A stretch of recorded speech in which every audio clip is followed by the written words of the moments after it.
Assalamualaikum warahmatullahi wabarakatuh. Dulur-dulurku, bagaimana kabarnya dulur?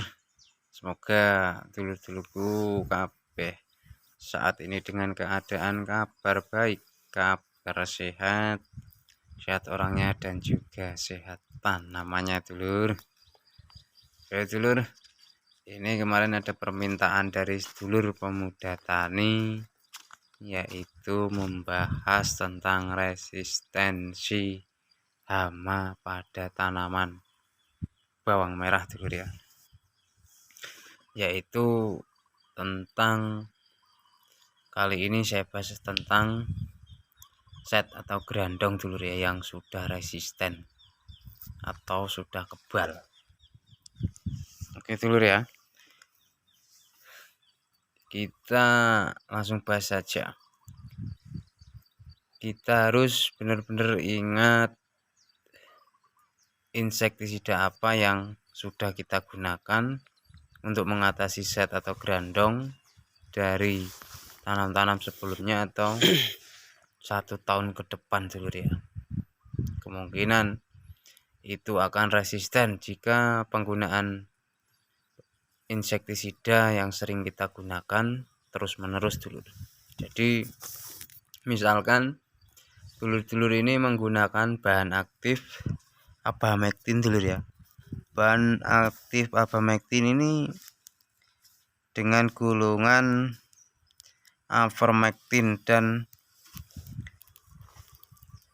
apa dulur, lupa dulur, dan milbemicin. Nah, kayak gitu dulur ya. Golongan ivermectin dan milbemicin. Nah, pokoknya itulah dulur. Itu dengan cara kerja mengaktifkan saluran utama klorida glutamat, menyebabkan kelumpuhan dulur dalam serangga tersebut atau hama. Itu cara kerjanya dulur ya. Dan bahan aktifnya itu abamectin. Itu untuk set grandong dulur ya.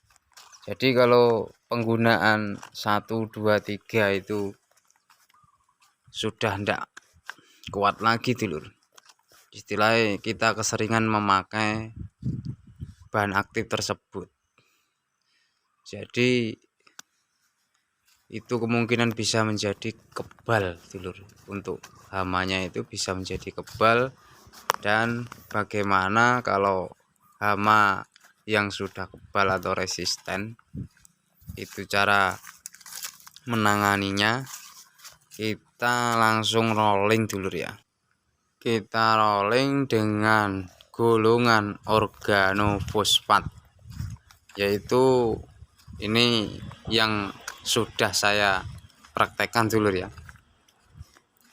Dengan golongan organofosfat, yaitu bahan aktif asefat dulur. Bahan aktif asefat itu ada macam-macam untuk merek dagang dulur ya. Itu cara kerjanya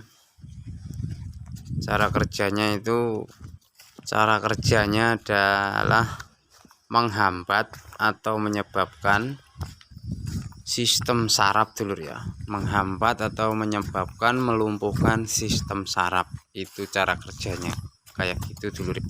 Nah, itu bahan aktif asefat kita gunakan 1 kali aplikasi saja dulur ya. Nanti jeda 1 hari kita ganti lagi dengan bahan aktif atau golongan siromazin dulur ya. Golongan siromazin dan bahan aktifnya juga siromazin dulur.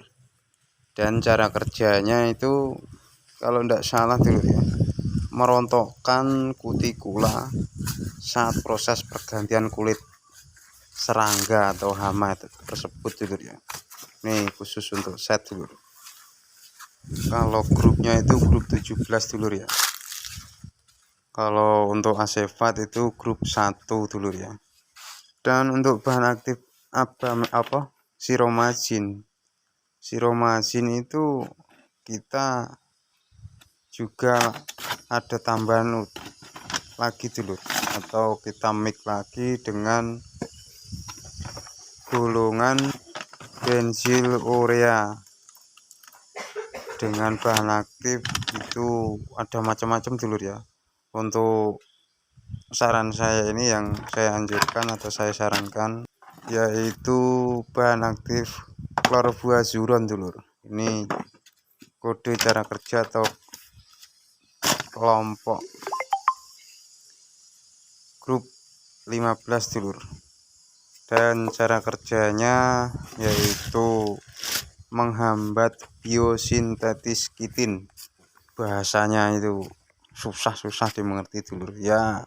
Nanti kalau dulur-dulur belum paham dengan omongan saya ini, bisa cari di Google dulur ya. Bisa cari di Google, ketik fact infect pestisida, di situ sudah lengkap dulur. Ini namanya ilmu pertanian dulur ya. Saya juga sering baca-baca seperti itu dulur. Jadi kalau misalkan hama sudah kebal atau resisten ya, perawatannya harus benar-benar tepat atau tidak asal-asalan dalam penggunaan insektisida untuk mengendalikan hama pada tanaman bawang merah yang sudah kebal. Seperti itu dulur ya. Jadi urut-urutannya seperti itu dulur ya. Cara pengaplikasiannya seperti itu. Pertama-tama kita gunakan bahan aktif asepat merek dagang, terserah dulur-dulur. Itu kita gunakan dosis maksimal dulur ya. 1 kali aplikasi saja dulur. Sesudah kita spray bahan aktif asepat, kita jeda 1 hari, lalu kita gunakan bahan aktif siromazin merek dagang, juga terserah dulur-dulur. Kita mix lagi dengan bahan aktif klorbuazuron dulur, itu golongan bensilurea dulur ya. Makanya untuk dulur-dulur itu harus benar-benar paham dengan bahan aktif, golongan, cara kerja. Jadi agar pengaplikasiannya benar-benar tepat sasaran, tepat waktu dulur. Saya berbicara seperti ini itu sudah pernah mengalami hal yang seperti ini. Contohnya yaitu kendala dengan set atau grandong dulur ya. Jadi ini berdasarkan pengalaman saya di lapangan dulur.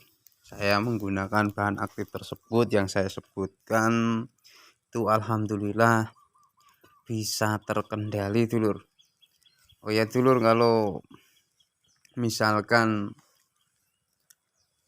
dulur-dulur nyepre, usahakan cek pH airnya dulur ya. Cek pH airnya, biasanya itu kalau pH air tinggi itu di atas 5 itu kurang efektif dulur, kurang efektif. Yang bagus itu pH di bawah 5 dulur ya, tapi jangan terlalu rendah pH-nya. pH-nya minimal 4 lah dulur. Minimal pH air 4. Langsung kita kasih atau kita campur insek tersebut. Lalu kita cek lagi dulur. Kita cek lagi pH-nya, apakah pH-nya naik atau turun.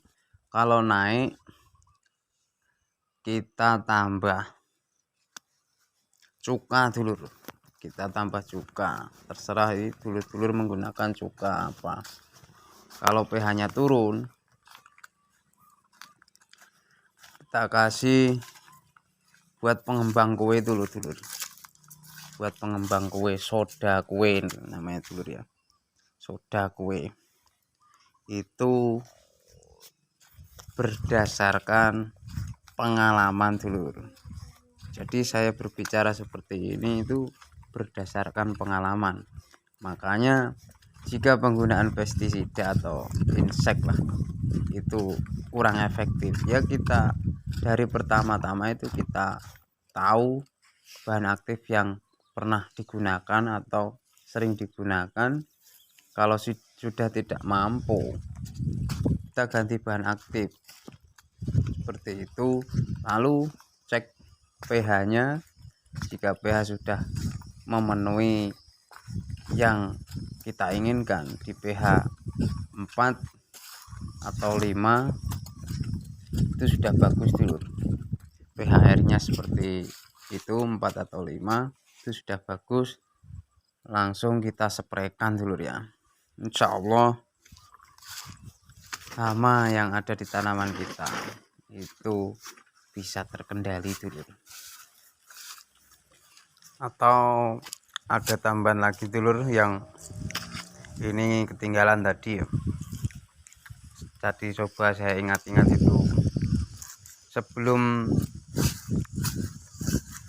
kita spray insek itu kita spray hidrogen peroksida dulur atau H2O2 itu untuk mencuci atau menetralkan daun agar normal atau netral dulu ya. Kita spray H2O2, sesudah itu besoknya spray insek, itu tahapannya tadi asepat, lalu jeda 1 hari gunakan bahan aktif Ziromycin, lalu mix dengan bahan aktif Chlorfuazuron, dan jangan lupa untuk cek pH-nya dulur ya, cek pH airnya kayak gitu dulur ya. Mudah-mudahan dulur-dulurku ini paham tentang apa sing tak omong kayak gitu lur. Makanya untuk pemula itu harus perlu apa namanya dulur ya, ilmu lah dulur, ilmu tentang obat-obatan, tentang cara merawat tanaman, mengatasi hama penyakit kayak gitu dulur. Ndak asal kita gugu mongane wong pakai obat ini pakai obat itu apalagi kalau kita dikasih saran sama toko dulur, toko obat lah dulur, itu buat saya itu ndak masuk dulur. Kita harus tahu dulu obat kita yang dulu itu seperti apa, atau obat kita yang sering kita gunakan itu seperti apa. Kita cari solusi, yaitu buka filenya dulur, buka file di Google dulur ya. Saya ada filenya dulur, nanti kalau dulur mau saya kirimin filenya dulur ya. Kalau dulur masih belum paham nanti bisa WA saya atau tanya-tanya di kolom komentar lah dulur. Insya Allah saya akan jawab satu persatu pertanyaan dari dulur-dulur semua, agar hasil apa dulur ya, hasil cara kerja kita itu benar-benar bisa membuahkan hasil yang bagus atau hasil yang maksimal dulur ya. Oke dulur ya, kita lanjut lagi ke video-video sebelumnya dulur ya. Kalau dulur-dulur ada pertanyaan atau permintaan silahkan ketik di kolom komentar dulur ya. Kita cukup sekian dulu dulur ya. Wassalamualaikum warahmatullahi wabarakatuh. Ora perlu tenar dulur, sing penting rezeki lancar. Salam tani tanpa gratisan dulur.